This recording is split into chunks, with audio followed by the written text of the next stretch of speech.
Aleluias. Glória a Deus. Santo é o Senhor dos exércitos, que vive e reina eternamente. Santo é o Senhor, não há outro além dele. Êxodo 25,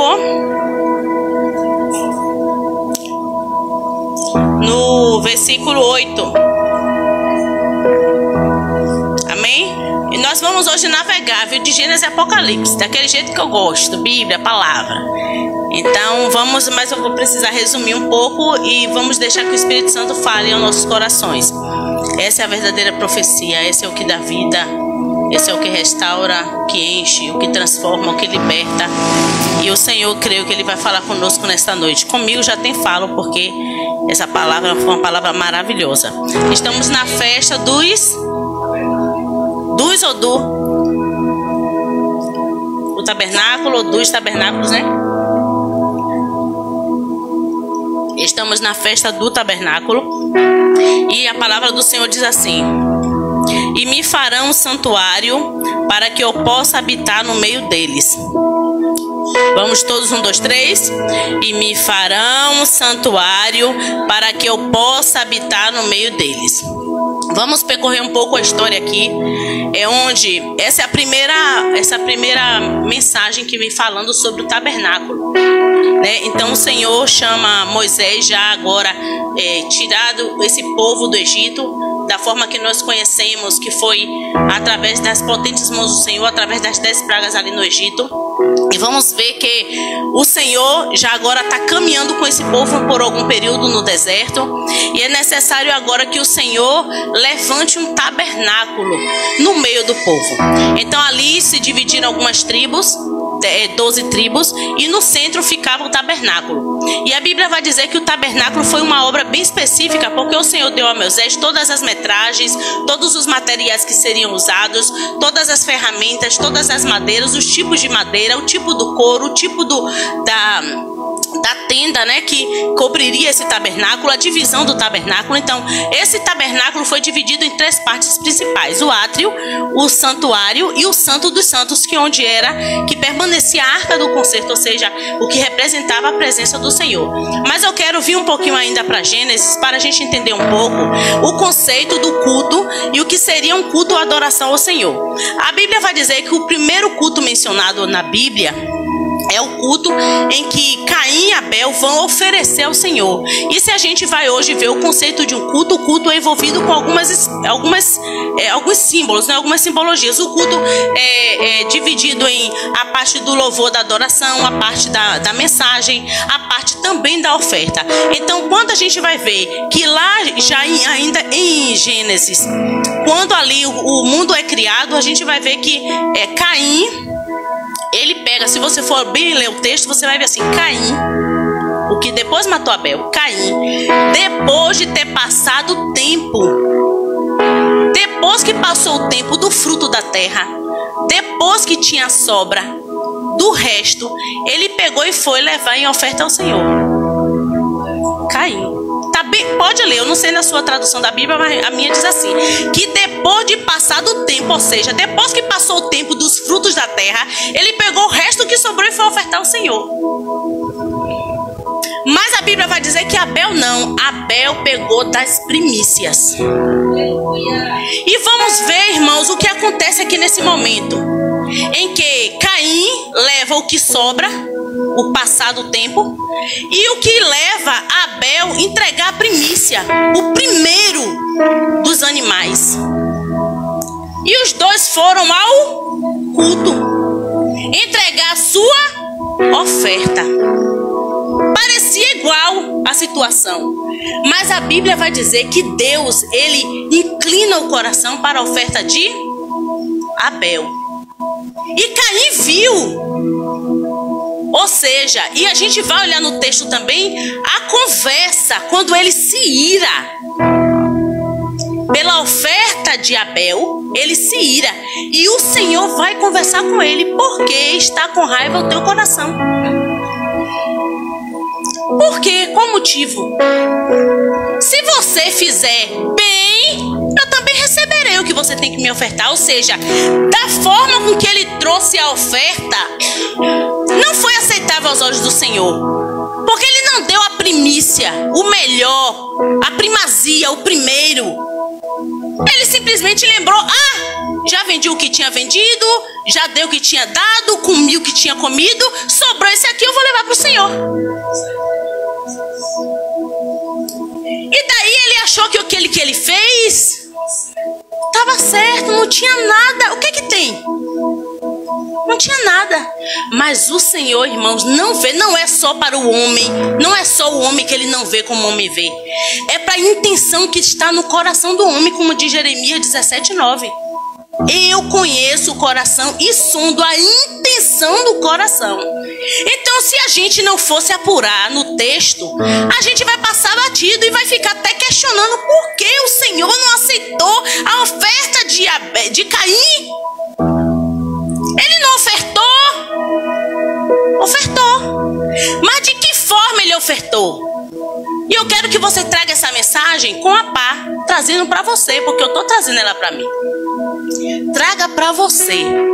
Estamos aqui em uma festa, já que dura 3 dias. E essa festa tem um nome importante, irmãos. Tabernáculo. O significado de tabernáculo é onde Deus levantou um espaço, um local, que naquela época ainda não tinha o nome de templo, para que ele se encontrasse, Anaia Súbria, com o seu povo. Eu não sei qual foi o propósito que Deus colocou no coração do pastor para levantar essa festa. Eu não sei o propósito. Vocês que estão aqui há mais dias sabem o propósito. Eu não pude vir, estava trabalhando, cansada na correria. Mas hoje aprovou a Deus vir aqui. Eu não sei, porque eu também não assisti as lives das outras mensagens. Eu disse: Senhor, sempre eu assisto, né? Dessa vez eu não pude assistir. Mas, irmãos, eu quero que você entenda qual foi a forma que você veio aqui nesses 2 dias, inteirando o terceiro com esse. Eu vejo a sua aparência, a sua roupa, o seu estado aparente, se cansado, se não cansado. Mas o Senhor, Ele observa no meu e no teu coração o nosso cultuar, que envolve não só a oferta em dinheiro, mas a oferta de primícia, que é primeiro a sua vida, a sua intenção em sair e vir a este local. Eu preciso adorar a Deus como Jesus falou àquela sulamita, em espírito. Chegou um momento da nossa vida de cristão, de servo, e estamos aqui reunidos nesta noite, que precisamos entender o objetivo deste tabernáculo, deste culto, deste momento. E muitas vezes viemos à casa do Senhor com várias outras intenções. Pedir uma cura, pedir uma porta aberta, pedir a libertação do marido, pedir a libertação do filho. Quem sabe estar em providência numa causa financeira. Isso é válido também, irmãos. Mas o verdadeiro culto ao Senhor é aquilo que você, Anaia Súbria, entrega. E em espírito e em verdade, creia que Deus está aqui. Deus, Ele está aqui. E eu creio que Deus, Ele nos tem observado nesses 3 dias. Ele tem me observado e Ele tem te observado. E o que é que você veio aqui, irmãos, trazer? Pior ainda, não se ligar no culto, na dimensão do sobrenatural. Deus está falando, está revelando, está operando, está curando, está fazendo, e você está desapercebido, olhando para o outro, para a causa do outro, como Ana fazia naquele tempo, indo constantemente 10 anos seguidos ao templo, olhando para a Penina. Ei, venha para o culto, se envolva no culto, entre na dimensão do culto, porque o que acontece aqui, irmão,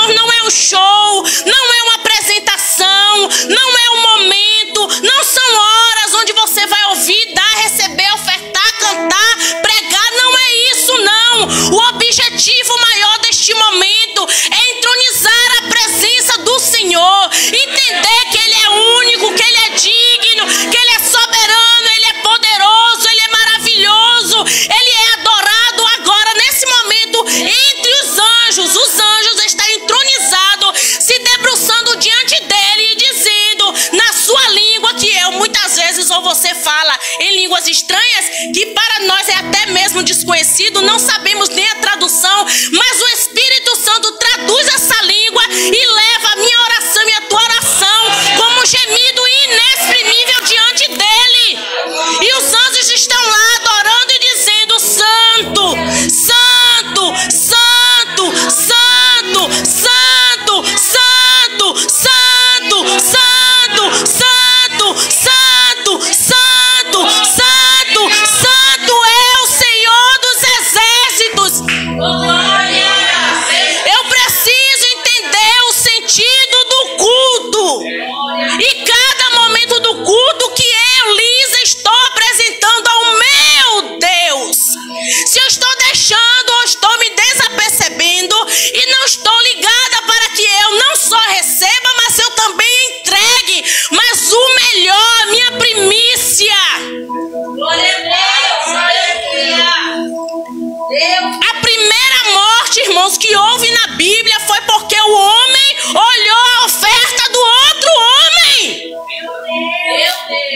O primeiro homicídio foi porque ele não parou para dar o dele, mas ele foi prestar atenção no que o irmão estava dando. E o Senhor chama ele. Não é que o Senhor deixou, abandonou, não. Imediatamente você vai ver o Senhor e não é até ele: Caim, Caim, por que estás irado? Por que estás irado?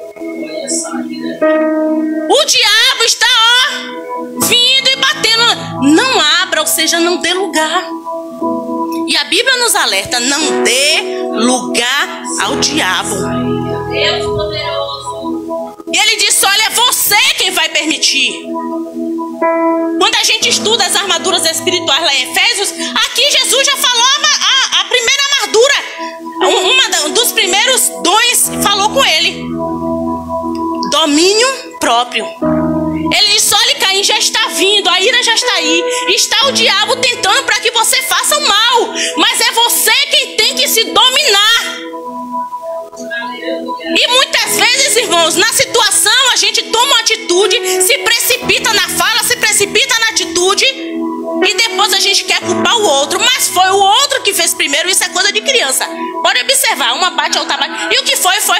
Foi ele que me bateu primeiro, foi ele que me fez cara feia, foi ele que me deu língua, foi ele. Ou seja, irmão, você está desviando o objetivo do culto. Você está deixando de olhar para o autor e consumador da sua fé, que é Jesus, para olhar o que o outro está fazendo, como o outro está cultuando, como o outro está adorando, como o outro está servindo, o que o outro está entregando, e desviando o que é o centro do seu culto a Deus. Nós vamos ver o tempo passando. Aleluias. E Deus faz uma promessa a Abraão. De Abraão nasce Isaac. Isaac se casa com Rebeca. E nós vamos ver que ela leva 20 anos casada e não gera. Ela é infértil. Ela tinha seu útero fechado. E a Bíblia vai mostrar que o próprio Deus fechou. Mas ela falava tanto no ouvido de Isaac, que Isaac um dia vai orar ao Senhor. Você vai ver lá em Gênesis. Tanta coisa que está aqui anotada. Está lá na Bíblia. Você vai ver que ele vai orar ao Senhor e tem uma conversa, um diálogo com o Senhor. E diz: olha, eu já tenho 20 anos casado com Rebeca. E ela não gera. Ela não gera. E o Senhor ouve a oração dele e começa a conversar com ele. E abre a madre da sua esposa. E depois de 20 anos de casado, então ela vem e concebe e gera. E ela percebe que é um gerar diferente. Porque havia uma guerra, uma batalha, uma luta dentro do ventre. E então ela vai orar. E no que ela vai orar, a Bíblia vai dizer que Deus fala com ela. E diz que o que está sendo gerado na barriga dela são duas nações. Chega o momento de conceber. Deus está falando muito ao nosso caráter nesta noite. Chega o momento de conceber e vai saindo Esaú. E quando Esaú sai, já vem agora Jacó, segura no pé e é puxado junto com seu irmão. Então recebe o nome Jacó. O nome Jacó significa aquele que agarra o calcanhar, mas também em outras traduções, trapaceiro e suplantador. Aqui eu encontrei usurpador, suplantador, ou seja, uma pessoa que sabe ludibriar, criar situações. E eles vão crescendo, irmãos. E chega um determinado momento que Esaú vai fazer uma caça, prepara um guisado. E quando o seu irmão chega, pede um pouco desse guisado para ele. E ele vende o seu guisado em troca de uma primogenitura. Jacó, esperto, se aproveitou da situação. O que adiantava ele? Morrer de fome. Mas ele tinha um valor na primogenitura. A primogenitura é um direito do primeiro filho. É a primazia sobre todos os irmãos, ou seja, ele seria a cabeça de todos os irmãos que nascessem. Poderia ser perdido pela prática só de algum pecado seríssimo. Ou poderia ser negociado como ele fez. Mas ele não negociou por algo importante. Ele não trocou algo que era de suma importância por algo importante. Ele trocou por um prato de guisado, um prato de lentilha, aquilo que a gente cozinha no Natal, um prato de comida que a gente come agora, pode marcar no relógio, daqui a 2 horas está com fome de novo. Irmãos, a gente vai ver outros exemplos da Bíblia, como Nabote, que morreu por não vender a sua vinha. E tem um louvor forte que fala sobre isso. Eu não vou cantar porque senão vocês vão tudo embora. Cada um no seu chamado. Mas a Bíblia vai dizer, irmãos, que há outros exemplos, mas eu quero ficar com esse. O que foi que Deus te deu, que tem um peso e um valor espiritual? O que foi que Deus entregou na sua mão, que tem um valor que dinheiro nenhum pode pagar, porque estamos aqui tratando de algo espiritual. O que foi que Deus te deu? Eu estou falando de dom de profecia, de revelação, de cura, de mistérios. Qual foi o dom que Deus te entregou e que você não tem zelado por ele? Você não tem cuidado dele, ou tem feito igual aqueles 10 homens, que alguns receberam 1, o outro 5 e o outro 10. O que recebeu 1 achou que era pouco e enterrou. É isso que você tem feito com o dom que Deus te deu? Então você não tem olhado com valor aquilo que o Senhor liberou para a tua vida. Ele olhou e não viu valor, porque a comida para ele o fartava naquele momento. Existem momentos na nossa vida que é de decisão. E precisamos olhar para esses momentos com olhares espirituais, porque parece ou aparentemente é uma coisa fútil. Mas é uma decisão fútil que vai ter uma consequência sem tamanho na sua vida, principalmente, irmãos, quando nós somos cidadãos dos céus. Para o povo humano normal, não vai fazer diferença se ele vende, se ele dá, se ele empresta, porque mesmo saindo da presença, Deus não toma dom de ninguém. Ainda que você saia da presença e você tenha levado o seu dom, não vai fazer diferença. Mas quando você está na presença de Deus, na casa de Deus, no serviço do Senhor, eu vou falar aqui de 2 pessoas. Eu tenho certeza que você ainda não ouviu falar. Está lá no livro de Romanos. Esse está bem aqui. No livro de Romanos 16:12.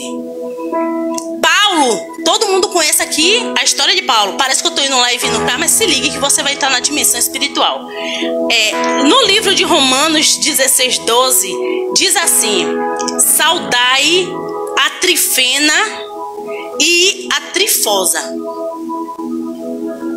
Paulo, já no finalzinho da carta dos Romanos, ele começa a saudar algumas pessoas. E ele sauda essas duas mulheres. E eu fui pesquisar a respeito dessas duas mulheres, porque estava falando do que ela recebeu do Senhor, uma missão na casa do Senhor, e o que elas fez com essa missão que ela recebeu do Senhor. E ele vai dizer: eu saudo a essas duas mulheres, porquanto elas serviam no Senhor. Então o serviço, olha, para Paulo escrever o nome de duas mulheres que naquela época não tinha nem relevância na comunidade cristã. No mundo judeu não tinha relevância uma mulher. Não tinha. Mas ele reconhece o trabalho, irmãos, daquela mulher. Isso para dizer para você que o que o Senhor colocou na minha e nas tuas mãos, um varrer a igreja, um cuidar de uma cadeira, de um organizar uma cortina, irmãos, tudo tem um valor, porque aquelas mulheres tinham serviços que eram irreconhecidos, mas naquele grande dia a Bíblia vai dizer que o que a gente faz, as obras que a gente faz para o Senhor, independente de qual seja a obra, eu posso pregar para milhões de pessoas, mas o Senhor também vê aquela que limpa a igreja. E ele vai recompensar, irmãos, com galardão. Glória a Deus. Ele vai nos recompensar o nosso serviço ao Senhor. Verdade, Aleluias. A Bíblia vai dizer nos Salmos que aquele que vai fazendo a palavra, pregando a palavra, semeando a palavra, chorando, andando e chorando, ele vai voltar com seus molhos de alegria.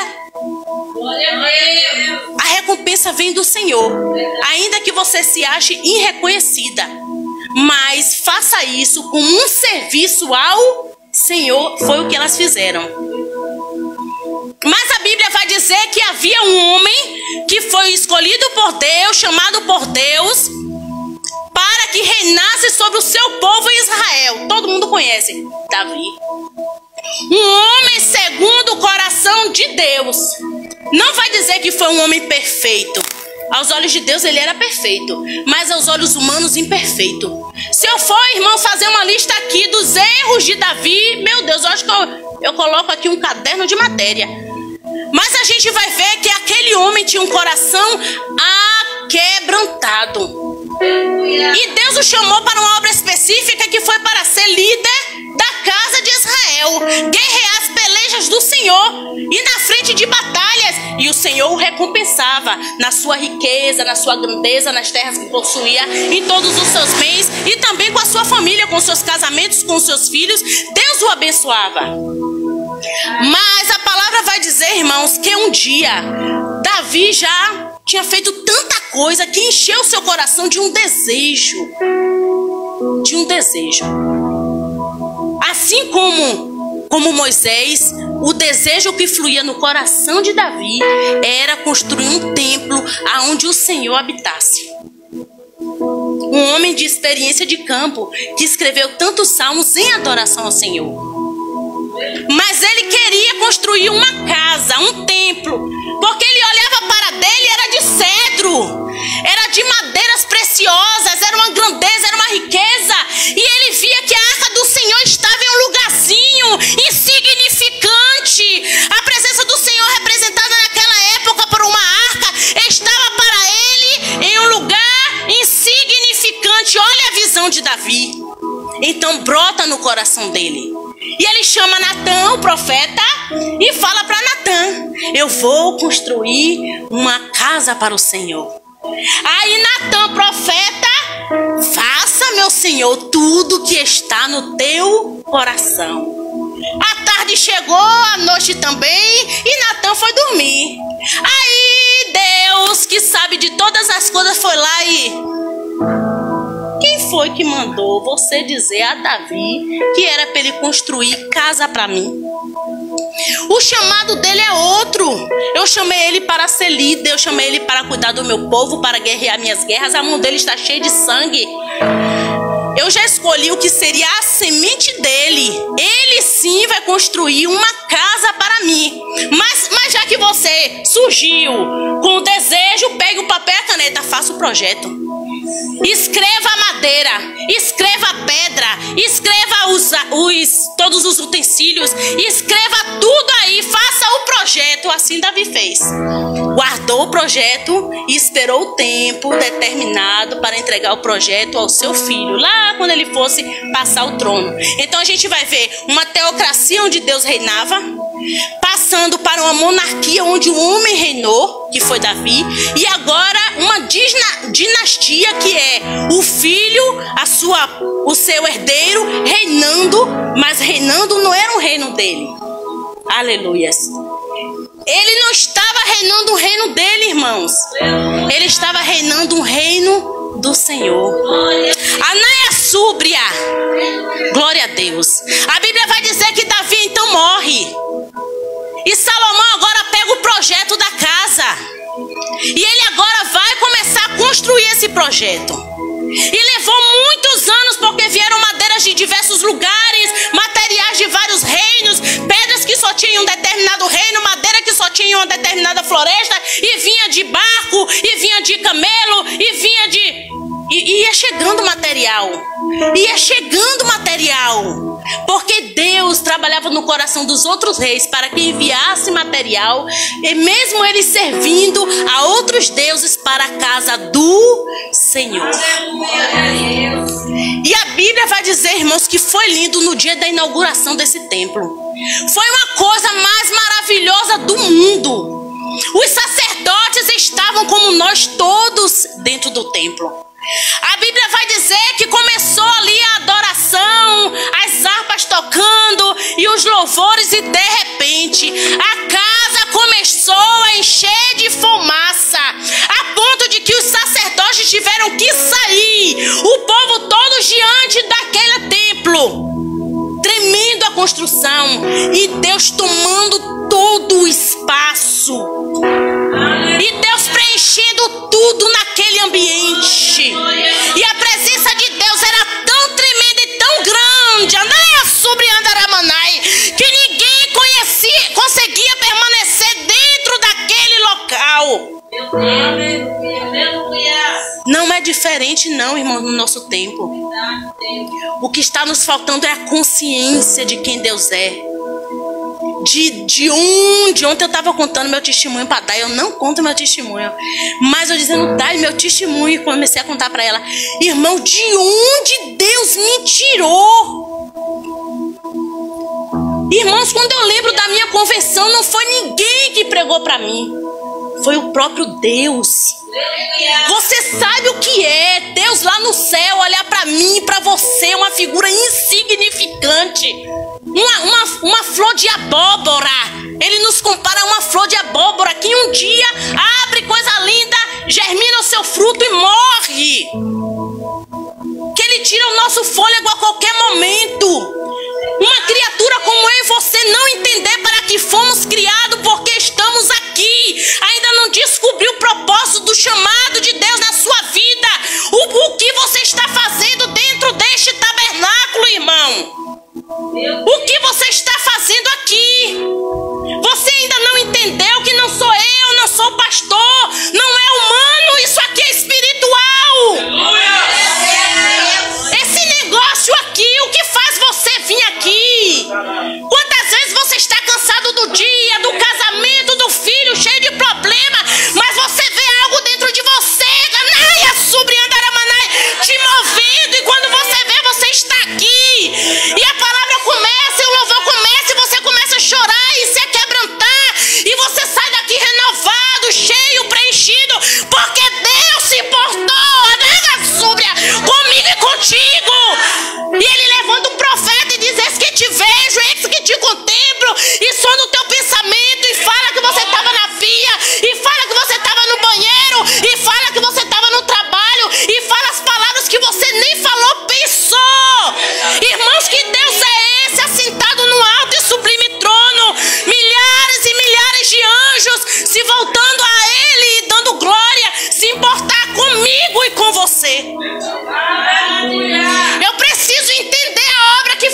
de eforge,